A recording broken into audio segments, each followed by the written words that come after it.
2023 muuqaalkan waxaan rabaa inaan idinku la wadaago arrin la xiriirta koobka adduunka iyo siyaasadii oo isi soo galay madaxweyne Trump oo madaxweynaha xiriirka kubadda cagta adduunka ee FIFA intuu la hadlay ciyaaryahan ka tirsan xulka qaranka ee Mareykanka oo roose la siiyay arbacadii la soo dhaafay in roosadaasi dib looga laabto ciyaaryahankaasina uu ciyaaro kulanka caawa Mareykanku uu la ciyaarayo xulka qaranka ee Belgium haddaba Trump oo saaka shir jaraa'id ku qabtay aqalka cad arrintaasi muxuu ka yiri maxayse dadka ciyaaraha falanqeeya ay u leeyihiin arrintan waa fadeexad weyn oo sumcad darro ku ah xiriirka kubadda cagta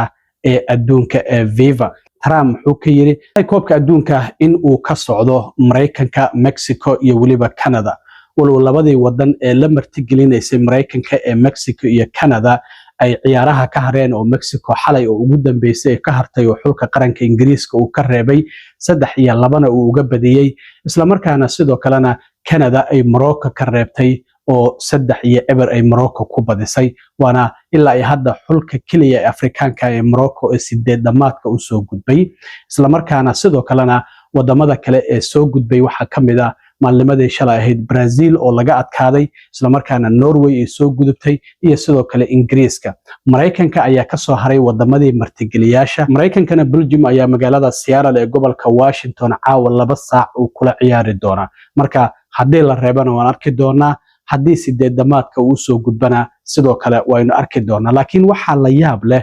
in siyaasadii iyo ciyaarihii ay soo dhaxgaleen koobkan adduunka ka hor inta uusan bilaaban waan ogeyn fadeexooyinka kala duwan oo wajahayay iyadoo garsooraheennii Soomaaliga ahaa ee Cabdiqaadir Cumar Cartan loo diiday inuu Mareykanka soo galo isla markaana la celiyay ciyaaryahan Thomas Partey oo Ghana u ciyaaray in viisihii ay Canada u diiday isla markaana sidoo kalena taageerayaal fara badan loo diiday viisayaal arrintaasi waan ogeyn laakiin hadda arrintan soo baxday ayaa waxay tahay arrin kale oo la yaab leh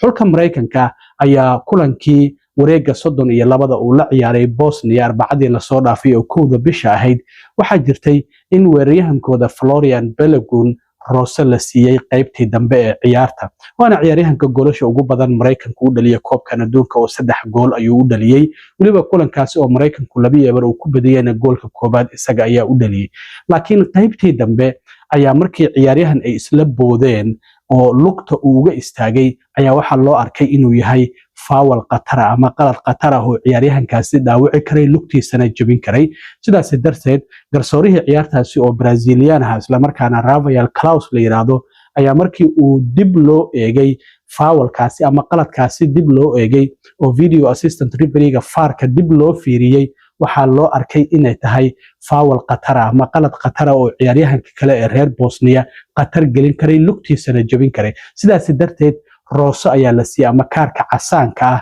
taasi oo sharciyan sida ay tahay ciyaaryahankaasi kulanka xiga uusan ciyaari karin oo hal kulan in uu xulkiisa ka maqnaado marka arrintaasi Trump ayaa soo farageliyay Trump waxa uu wacay madaxweynaha xiriirka kubadda cagta adduunka ee FIFA Gianni Infantino waxana uu ku yiri arrintaasi qalad ma ahan waa inaad dib u eegtaan ciyaaryahankaasina kulanka caawa 2 saac habeenimo Seattle ka dhacaya oo Mareykanka iyo Belgium ay wada ciyaarayaan waa inuu ciyaaraa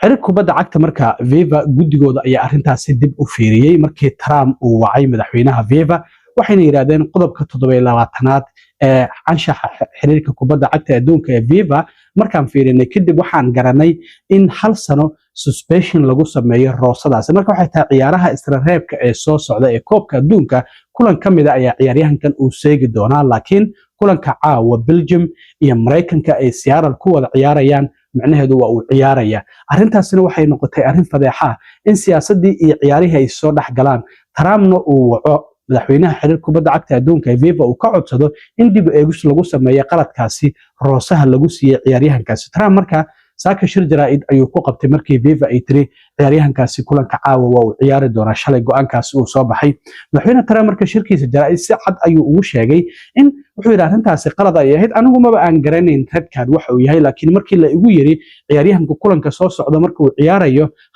madaxweynaha FIFA ayaan wacay waxaan ka codsaday in dib loo eego qaladkaasi ayuu yiri maxaa yeelay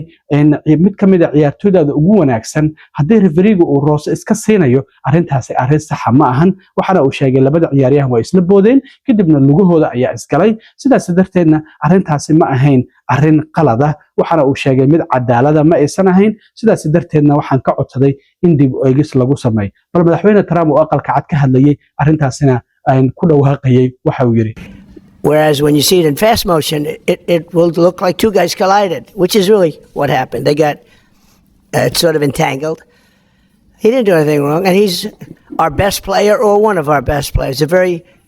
vital player, and he gave him a red card. I didn't know what that meant. I didn't think it meant much. Then I started hearing that means he can't play in the next game, at least in the next game. I said, boy, that's a big, if it happened to another player, it would have been unfair, but when they take your best player, or just about, they have some great players, and they say you can't play, that's very unfair. That's, it's one thing to penalize somebody for the game,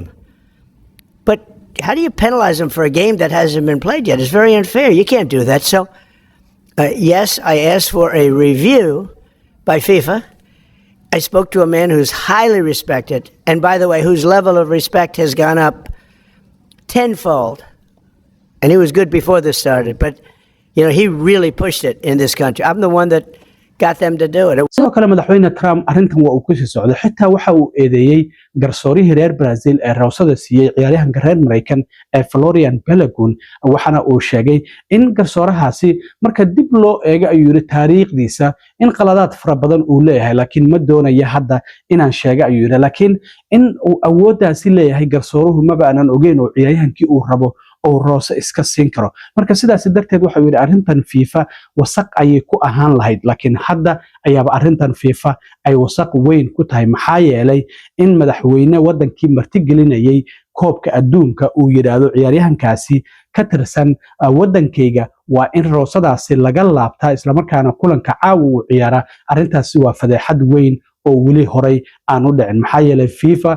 waa hay'ad madax bannaan isla markaana go'aamadeeda iska leh madaxweyne Trump marka wuxuu yiri waa jirtaa inaan la xiriiray FIFA sidaas darteedna madaxweynaha FIFA isagu go'aanka ma uusan gaarin oo guddi ayaa gaaray wuxuu yiri maxaad u malayn lahayd haddii ciyaarta laga saaro oo uusan ciyaarayn Messi ama Ronaldo ama Harry Kane xogaa Trump waxaad u malaysaa in ciyaartooyda walow Messi iyo hore uu ula kulmay saddexda ciyaaryahan isla markaana Harry Kane xitaa xalay markii ciyaarta Mexico ay ka badiyeen oo bartiisa True Socialka ku soo qoray waa ciyaaryahan weyn golf ay wada ciyaareen hadda kor sida Trump uu sheegay marka waxa uu yiri arrintaasi waxa uu yiri qalad ayay ahayd go'aankaasi go'aan sax ma aysan ahayn sidaas darteedna waxa uu yiri go'aan sax ay hadda FIFA gaareen maadaama ay dib uga laabteen roosadaasi maxaa yeelay waxa uu yiri ciyaaryahankan wuxuu ka mid yahay ciyaartooyda ugu wanaagsan Belgium waxa uu yiri ciyaartooy fiican ayay haystaan marka annaguna ciyaartooydeena ayaan haysanaa haddii laga adkaado xulka wuxuu yiri Mareykanka iyo haddii Belgiumba ay laga adkaado waxa uu yiri arrintaasi waa mid loo qaateena haddii labada kooxoodba ciyaartooydooda ay haystaan sidaas darteed garsoorihii ciyaartaasi oo roosada siiyay Florian Balogun oo wariyahanada ka mid ah xulka qaranka Mareykanka ayaa waxa uu sheegay in uusan ahayn referee aad u wanaagsan isla markaana taariikhdiisii hore haddii dib loo eego aysan ahayn mid aad u fiican marka I don't know waxa uu yiri ma doonayo hadda inaan idin sheego laakiin markaan dib u eegay garsoorahaasi taariikhdiisii hore mid wanaagsan ma aysan ahayn bal Trump oo mar kale arrintaasi ka hadlayayna waxa uu yiri if they wouldn't allow a top player, maybe the best, maybe among the best players on the team to play, I think it would have had a big stain. And I related just that feel. I didn't tell him what to do. I can't tell him what to do, but and I don't believe he made the decision. I think it was a committee that made the decision, and they made the right decision because number one, it wasn't a foul. And you want to see a game with your best players. You don't want to say, how would you feel if I took, we take Messi out? Look, he ran into somebody. Or we took Ronaldo, you bunked into somebody. We're going to take you out of a game. He's great. Or Harry Kane, we're going to take you out of the game, Harry, because you happen to hit somebody a little bit harder than you can't do that. If you would have taken him out, I think it would have really stained this incredible champion. We got to have our best players, and Belgium's got a great team, by the way. We got to have our best players, and they have to have their best. And if we win or we lose, it's fair. Otherwise,